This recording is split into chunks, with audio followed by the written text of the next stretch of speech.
the executive order that was signed for deportations and the use of the military in executing deportations allows for the government to actually build containment camps.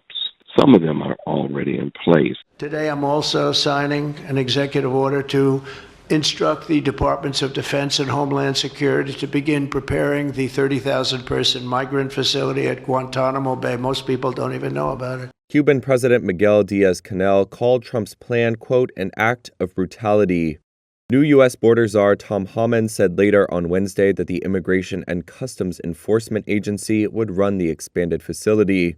He told reporters the center would be used for the, quote, worst of the worst. Homeland Security Secretary Kristi Noem said the administration was working with Congress to determine the cost of the project. Pro-refugee groups have called for the Guantanamo migrant facility to be closed and for Congress to investigate alleged abuses there. The way that they are transporting these immigrants, they put them on planes and they are flying them out of the United States in handcuffs when there was a delivery of immigrants, and I use that term, delivery. The immigrants were offloaded from a military plane. So here's what we know. The C-17 is a large Air Force plane that's typically used to transport troops and cargo, like this tank. While the Air Force says it's designed to hold about 100 paratroopers with their gear, it can also carry more than 800 passengers if needed, as seen here during the U.S. evacuation from Afghanistan. On Friday, 2 C-17s with about 80 migrants each arrived in Guatemala City from Texas and Arizona. As for the price tag, the Department of Defense says the C-17 costs about $20,000 an hour to operate. That's more than double a typical repatriation flight, which costs about $8,500 an hour, according to ICE. Why do you think they're returning them on military planes? I want you to just process that. Don't say because, well, maybe they don't have enough commercial planes. No, there's a signal in the use of military planes. Olha, aquelas pessoas não gostam da gente não, cara. Elas tratam a gente como cachorro. O cachorro é tratado melhor que a gente. De jeito nenhum, porque a gente ia amarrado as algemas no pulso, na cintura e na perna. Pra gente ir ao banheiro, a gente ia sim no banheiro. A gente não tinha água dentro do avião. Eles custavam dar água pra gente de mineral, custava dar comida e muito quente, criança dentro da aeronave. A gente pedia para ir ao banheiro, eles não deixavam. So what happened when they landed in Brazil, the president of Brazil sent a commercial airline to pick them up, but he specified that they had to be unhandcuffed so that they could be transferred. And then he went on record and said, if I had to send Americans back to America, I would not sit them on a flight for the duration of the travel between Brazil and the United States. Brazil's foreign ministry on Sunday called the process a degrading treatment of the Brazilians deported from the U.S. The State Department did not immediately respond to a request for comment. ICE told the Journal that it plans to use the military planes to increase deportations. But some are questioning whether the use of military aircraft is necessary, since the U.S. has been using passenger planes like these for years to deport migrants. That is the bone of contention with Colombia, that they were offloaded from a military plane.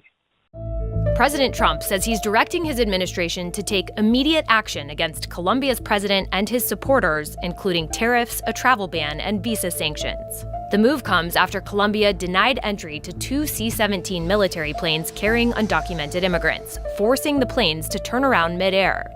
Colombian President Gustavo Petro said Sunday that the U.S. cannot treat migrants as criminals, and that Colombia would accept migrants on civilian planes. The U.S. threatened to impose 25% tariffs on all Colombian goods. So when you go to buy fruit that originates in Colombia, when you go to buy flowers, whether you're buying them from a florist or from Kroger or Costco, doesn't matter. That 25% gets passed to you.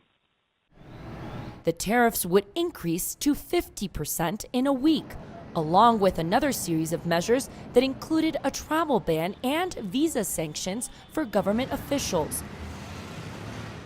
The measure is now on hold as both sides say they have come to an agreement over the acceptance of illegal migrants from Colombia who are returning from the United States. Colombia ratifies that diplomatic channels of dialogue will be maintained to guarantee the rights, national interest, and dignity of our citizens. While Colombia's Minister of Foreign Affairs says the two countries were able to overcome the impasse, for some citizens living in the capital, the diplomatic event showed a lack of respect between diplomatic partners on both sides. International and commercial relations cannot be handled under emotional whims of a few because it threatens the economies of whole countries and survival of many humans. Yesterday something happened, but we need to fix things diplomatically. So now you're getting this tension that's building within this hemisphere. See, we live in a bubble within America, and the bubble in America is like we just see ourselves immune from turbulence, difficulties, hardships. Our people do not grasp the speed at which new laws and corresponding consequences will be realized. Recent developments and this letter are evidence of rapidly changing times. We have maintained that 2025 will be a year like no other. Our position has not changed. Remember, the end game is total chaos. To deliver this new world order, every policy will be pervasive in order to shock the entire system and destabilize established systems of government and establish new ways of life. The puppeteers are behind the scenes laughing and directing. The Romans, when they took over nations, were notorious for this type of destabilization and realignment. There are also indicators that our economy is very frail. This is a real need to move the U.S. back into an imperialistic state like before. As Alfred Thayer Mann stated in the early 20th century, you must have a strong navy to do so, which is one reason for the need of the Panama Canal.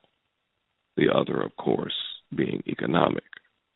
So if you look at the time period when we become a superpower, it's the same playbook. As I was discussing with a colleague a couple of weeks ago, his next statement was, I won't say that this will happen, but it is usually led to war. To which I nodded and said, yep, from the Spanish-American War of 1898 to World War I in 1914. It's a pattern. Prophetically, we're where God said we would be now, and now is the time. Things will move fast. Ours is to study deeply, pray without ceasing, beg for God for a Christ-like character, get sin out of our lives, tell the truth always, prepare to stand as you prepare others to stand. This is not just affecting Latinos or individuals from Latino countries, but also I saw a headline about Haitians. And so what we have to recognize is that there is a destabilization that's happening. A lot of the immigrants have taken the labor jobs that Americans have not wanted to work. What is this going to do to the cost of labor? What is it going to do to the cost of goods and services when they have been the ones working in the back? And if they don't get somebody to do the work, how will they stay in business? Now, despite the ongoing violence in their home country, the Trump administration is canceling an extension of temporary protected status for 500,000 Haitians. That means they'd lose their work permits and could be eligible for deportation by August. Homeland Security Secretary Kristi Noem writing, President Trump and I are returning TPS to its original status, temporary. In Springfield, Ohio, which became a flashpoint during the campaign, they're eating the dogs, the people that came in. They're eating the cats. Tonight, there is widespread concern among the roughly 15,000 Haitian immigrants there who came to the U.S. legally under the TPS program. We work hard, really hard, and we help the community. We work hard to put food and people plate. Haitians have had temporary protected status since that massive earthquake in 2010. The Department of Homeland Security says about 57,000 Haitians were eligible for TPS the following year. By 2024, that number had climbed to more than 500,000, including a large community in Miami. How cruel can we be, America? How callous can we be about the lives of individuals who have contributed to this community? Also tonight, 3 sources tell NBC News the acting ICE director has been reassigned amid frustration over the pace of deportations. We are watching an evolution. We're watching an economic revolution. I want you to keep that in mind. You're watching an evolution, a new system, new way of life. You're watching a revolution. No bullets are flying, but a whole lot of change is transpiring, which is leading to a new way of life.